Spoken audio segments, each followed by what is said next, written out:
parents have really well intent in how we raise our kids. I have a very strong mother, and the only reason I am the way that I am is because her and I butt heads. We have very similar personalities. My brother, on the other hand, is more of an introvert. And I think about his youth, that any time we went to dinner and something was requested of my brother, my mother always spoke for him. And that was just something comfortable for her to do, and I don't think she had any intent to teach my brother not to have a voice. Like I said, he's very sharp.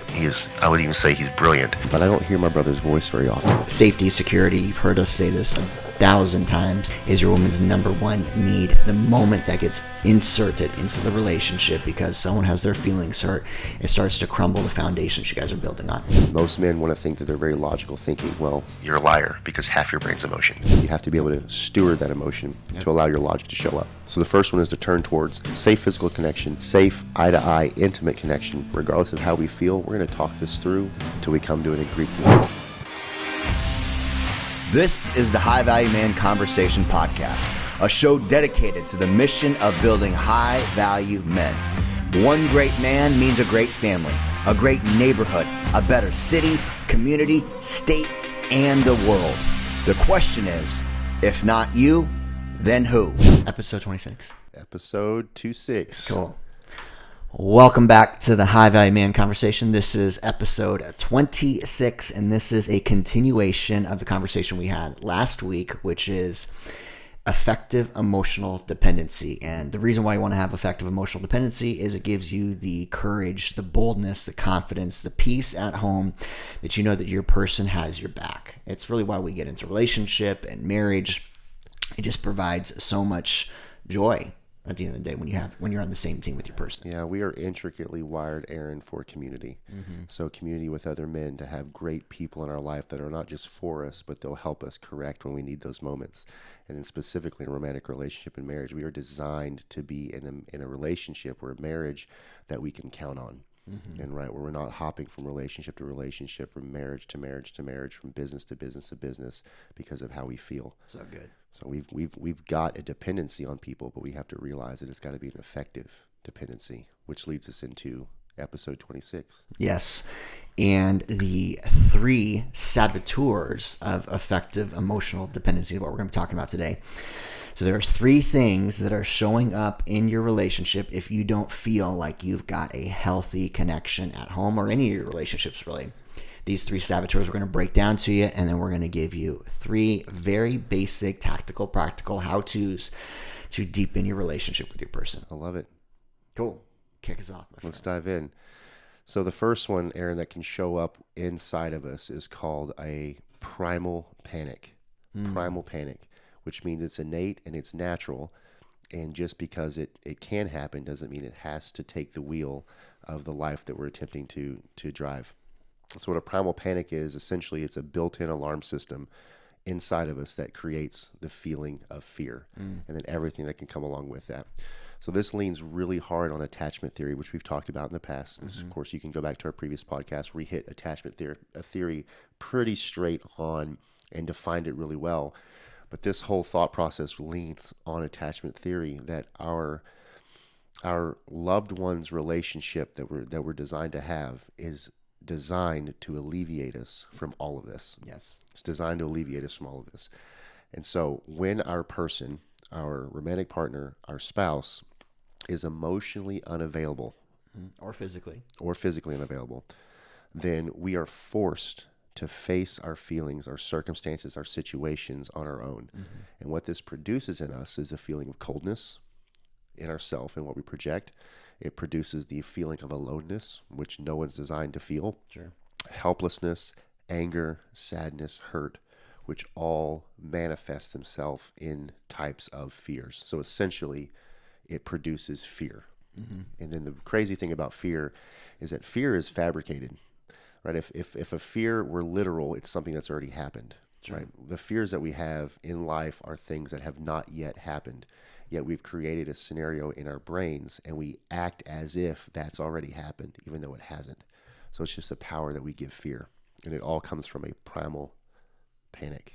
And we'll quickly just glance over this, but when it comes to attachment theory, there are 3 types. There's a 4th type, but we'll just discuss the 3 because there's a good a metaphor behind them. But 3 types of attachments that show up inside of your relationship. There is the wave. This is a anxious attachment. It's constantly moving. You can't feel comfortable in your own skin. There's the island. This is the avoidant attachment, where you're distancing, you're isolating. And then there is the secure. That's the anchor. So the anchor, the wave, and the island. These, and you can go a lot deeper, obviously, and check out our previous episode where we dove into this topic. But those attachment theories show up inside of your dynamic with your person. So being able to be conscious and aware of your own attachment theory, but also your partners, so that you can support them, love them when you have physical or emotional distance. Yeah, for sure. Because we talk about this all the time. It's not it's not if, it's when life happens. Mm-hmm. So there will always be circumstances that come from the marketplace, that'll come from spheres that you run in, will come in, a relationship with your children, and the schools they go to, and the PTAs, and all the things. It's how are you being dictated? Are you the one that's choosing how you're showing up, right? Or is your emotion, your fear, that primal completely hijacking you? Yeah. And that's a great way that's a self-inflicted pain, right? Mm-hmm. Self-inflicted, because it's a saboteur to your own relationship. Love that. So good. Okay, number 2, pre-existing raw spots. I love this. We're going to hover on this a little bit, because we've all got them. Mm-hmm. A pre-existing raw spot is, simply put, it's a hypersensitivity to a past experience. A pre-existing raw spot is a hypersensitivity to a past experience. So something happened in the past, upbringing, previous relationship, that pattern of behavior created a reaction, and then you hold on to that reaction. You bring that old garbage into your new relationship. Mm-hmm. And we got some great examples for it, because every single one of us has been through this before, where either our mom or our dad did something and it taught us a lesson that's how our partner also likes that thing to be done, and or a previous relationship that was toxic or disconnected. You guys weren't the right fit for each other.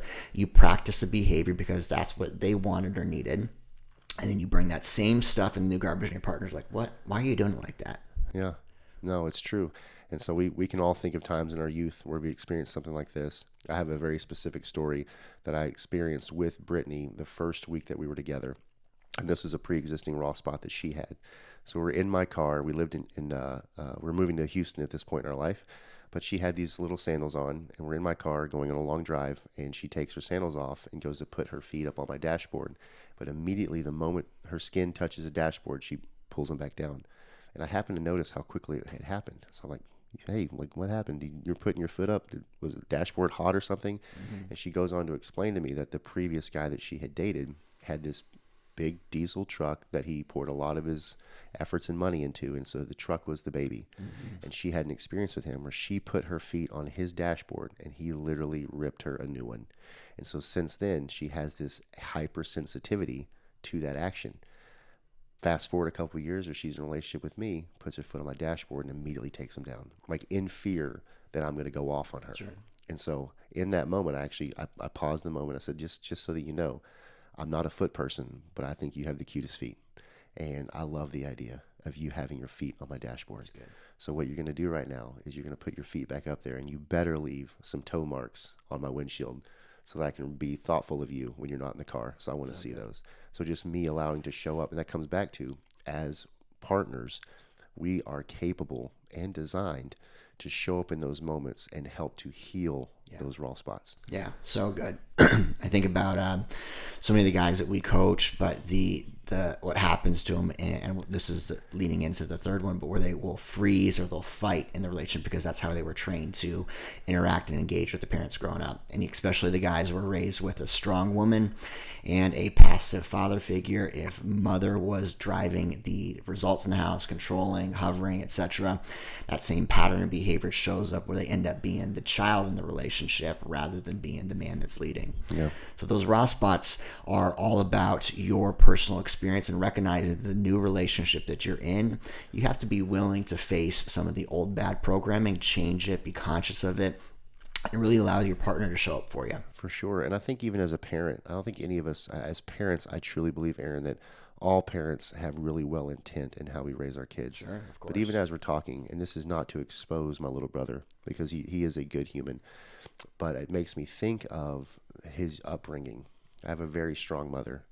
And the only reason I am the way that I am is because her and I butt heads. We have very similar personalities. Mm-hmm. My brother, on the other hand, is more of an introvert. And I think about his youth, that anytime we went to dinner, anytime we were any place and something was requested of my brother, my mother always spoke for him. And that was just something comfortable for her to do. And I don't think she had any intent to teach my brother not to have a voice. Sure. Like I said, he's very sharp. I would even say he's brilliant. But I don't hear my brother's voice very often. Now that he's in his 30s, we know what he's capable of, but it's a very rare occasion that we truly get to experience the depth of who he is. So good. Because he was essentially conditioned at an early age that somebody else would speak for him. Yeah. So that can become a raw spot as well. And just as a parent, to be very conscientious about how we are showing up for our children so that we don't create raw spots for them in the future as they grow up. That's good. That's so good. Powerful. Third one. And this one is prevalent. Demon dialogues. Demon dialogues. There are 3 types of demon dialogues. And essentially, just to give you the overview of what a demon dialogue is, Aaron, is a demon dialogue is the internal dialogue. So it's within us. It's head trash. It's conversation that's happening in our heads. It's probably a monologue, but it's going on inside of our own brains that create conflict in our relationship. And so what this comes down to is there's 3 ways that this can show up in our relationship. These are all types of demon dialogues. The first one, find the bad guy. Find the bad guy. So in a scenario where we end up in the conflict of find the bad guy, it's a cause and effect type pain. I feel this way because you did that. Yeah, you did this, and because of that, I'm now experiencing this pain. Or because of that, we are in the scenario. Yep. You are the reason. You are the cause. You are the problem. It's your fault. So find the bad guy. The downside of that is any time we choose, and most of the time these are going to be unconscious choices. So really, this is going to bring awareness to how we show up in a relationship. But anytime we do this, we completely rip away our own ownership. Correct. Yep. So if you're the bad guy, then there's nothing I can do to change our scenario. Sure. There's nothing I can do to get myself out of this pit. We're here because of you. It's good. It's not helpful. No, it's not helpful, but I know that our listeners can probably resonate with that. Because if you find the bad guy in a relationship, you get in a conflict, in a fight, you notice what instantly happens as soon as you point the finger at somebody else. They get defensive, closed off, and shut down, and then they find things to be wrong with you. And it just turns into this game, almost like a dance, where you're just pointing the finger back and forth and not really creating any progress. That's true, because in relationship, if one person doesn't win, then the entire relationship doesn't win. Yep. So as long as you're pointing the finger, there's 2 things that happen with this. One, there's no ownership taken, which we already talked about. But what's even more powerful is there's no responsibility taken. Good. So we're going to be in this pit as long as you keep doing these things, right? There's nothing I can do to help it. We're here because of you. And it's very powerful. At the same time, it's very captivating. You become handicapped in those scenarios. And so these show up more often than we're probably willing to say. Sure, 100%. So if you're pointing the finger, realize that there's something that you can do within yourself to change that scenario. Going way, way back to one of my favorite equations, X plus Y equals Z.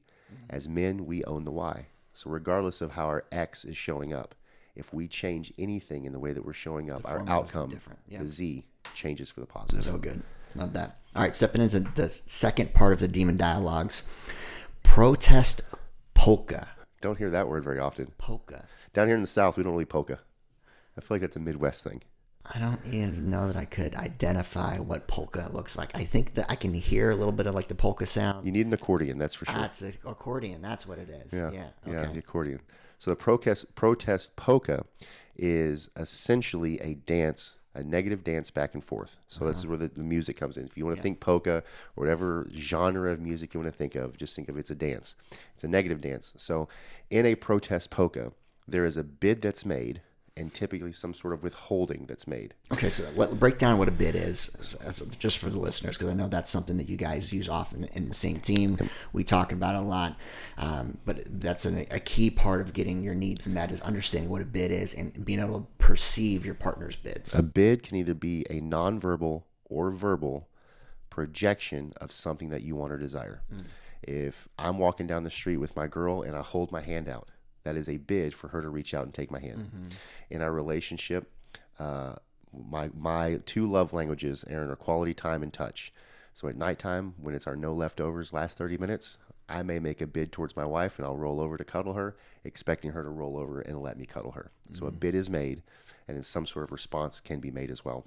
Yeah. But a protest polka is when a bid is made and then there's withholding. I'm not going to give you what you're asking for.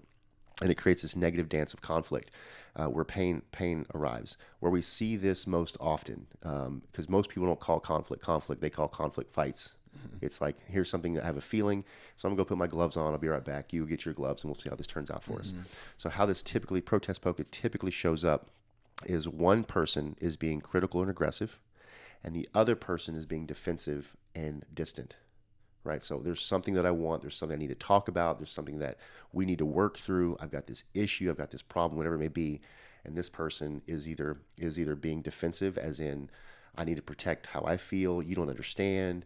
You don't hear me. Or they're fleeing, as in, I don't want to talk about it. I shut down. I stonewall, avoiding. That's where that attachment theory you'll see, especially in the conflict. Are you avoiding, or are you getting overly anxious? Yes. Yep. So that's when dialogue can't happen, because you have one person doing lots of talking and somebody else who's completely silent. Yep. Or vice versa, where this person does a lot of the talking, is making the bids, is being more aggressive, and then this person in the defensive mode returns fire. So now we're in a shootout. Yep. And typically volume goes up. Whoever can be the loudest, whoever can reach back in their scorecard, Yep. pull out the most painful thing from the past. Yep. And we start dropping bombs and grenades and shooting. And so it's a dance that gets very aggressive and very negative very quickly. So be aware of this happening. And what's sad about this, Aaron, is research tells us that couples that fight this way have an 80% chance of divorce in their first 4 years of marriage. Terrifying. It is terrifying. Because this is the 50-50 mentality. Hey, I'm going to pull 50% of the weight, and I expect you to also pull 50% of the weight. But I know that you guys go deep on this, that you have to go 100% all in on both sides. And it's typically going to be one person leading that 100% rather than waiting for that reciprocation of the 50. Yeah, it's a very childish way of thinking of, listen, you can play with my toys if you let me play with your toys. That's good. And that's really what it comes down to, is a bid is made. And just like you said, it's a 50%. You know what? I'll move in this direction when you go first. I'll give up this thing when you give up this thing. I'll start doing this thing when you start doing this thing. And again, nobody decides to move. And you stay in this same isolated place where you're just taking shots at one another. And then as it goes on, it gets more aggressive, more intense, more painful, to the point where, like, you know, I love you, or maybe I used to love you, but I don't like you anymore. And that's when you go and you sleep in separate bedrooms and you don't talk anymore. Women will go to their friends or mother to have discussions. Men will either turn to sports, alcohol, vices, disconnect however they can, and it completely spirals out of control. So it's no wonder that so many people can end up separated in just a couple years of operating this way. Be aware of your protest polka. So good. Third one is a portion. We've already mentioned these in the first two, but this is just a natural emotional response to emotionally difficult scenarios. And that's your three responses. We've all heard these: freeze, flee, or fight. Freeze, flee, or fight. Or there's a four-letter option that Aaron offers. Yeah, we won't mention it because I'm working on my swearing, but this is the I'm dropping a grenade in this, and F it, I'm out. Yes, for sure. Which is part of the fight and flee.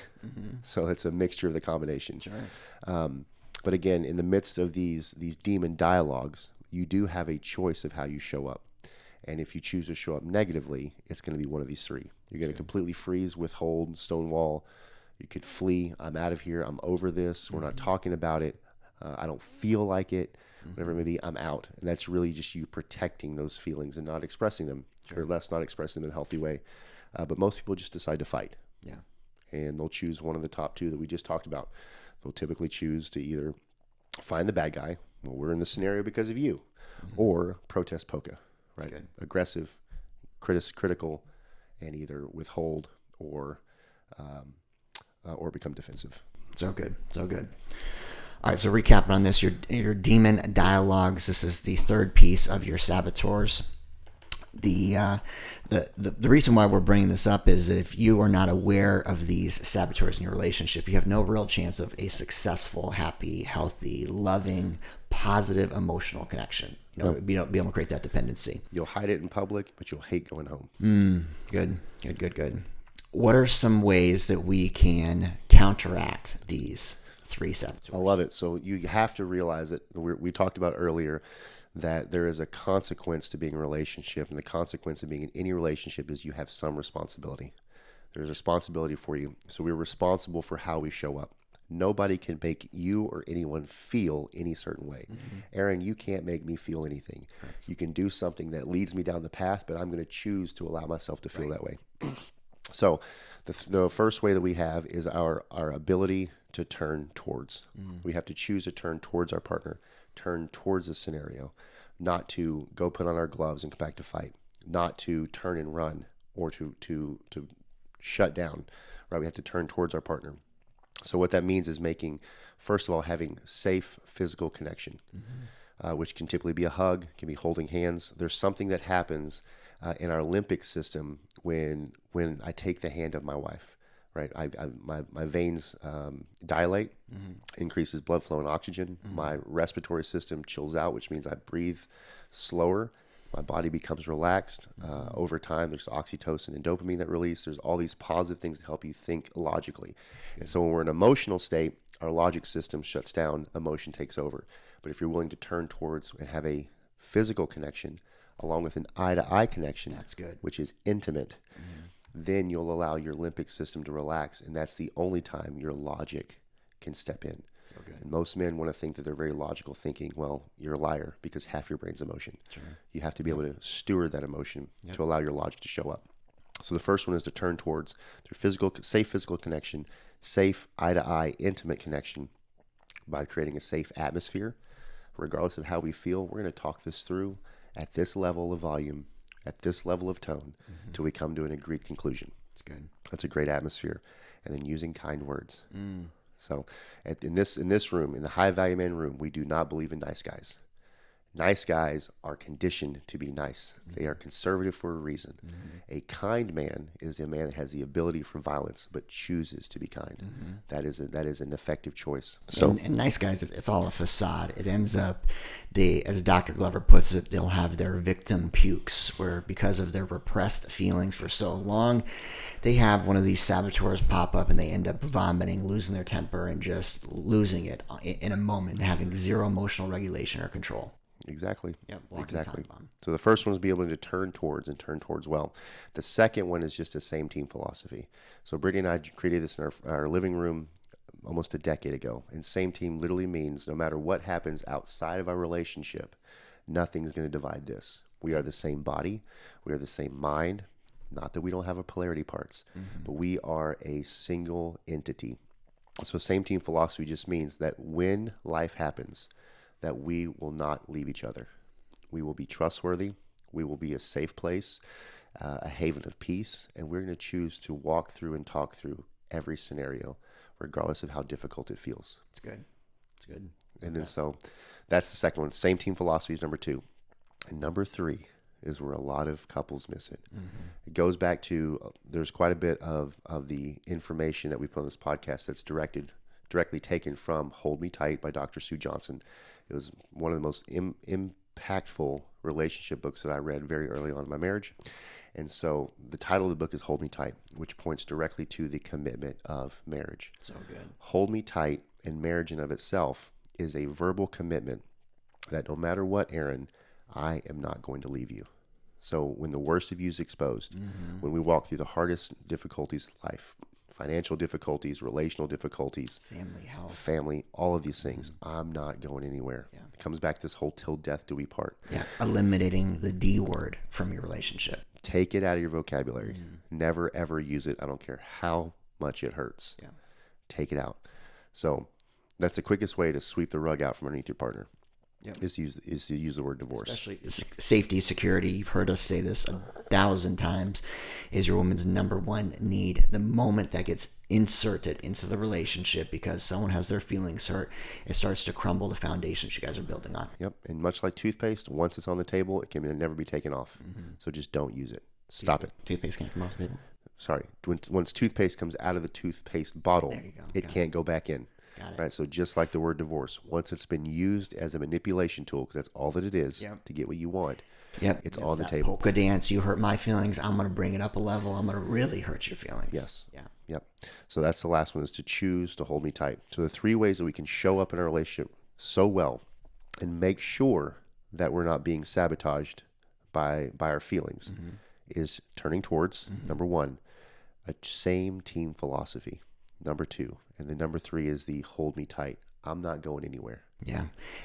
As a bonus one, like a 4th, get in coaching, counseling, therapy, support groups, surround yourself with other like-minded people, get yourself in the rooms where the level of relationship is a 10 out of 10 so that you can bring that home, because nobody does this alone. Nobody does this alone.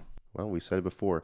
Every major successful brand, market, and company on the planet has a council, a cabinet of the great decision makers around them. And the CEO doesn't sign a single thing unless he's heard from the right people. And if you think you can get through your relationship without that, then you're just doing what your father did. Ooh, ouch. That's a zinger. On that note, perfect segue. Guys, don't do this alone. We're here to support you 110% on your journey. We've created a free community of the High Value Man, supporting you with topics just like this, conversation points, so you can level up and lead in your faith, your fitness, your family, and your finance, and be the High Value Man in every domain.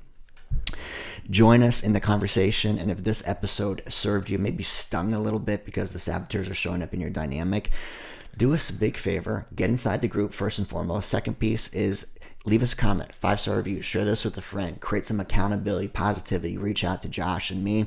We'd love to connect with you along your journey. Indeed. Much love, many blessings. Talk to you guys soon. Boom.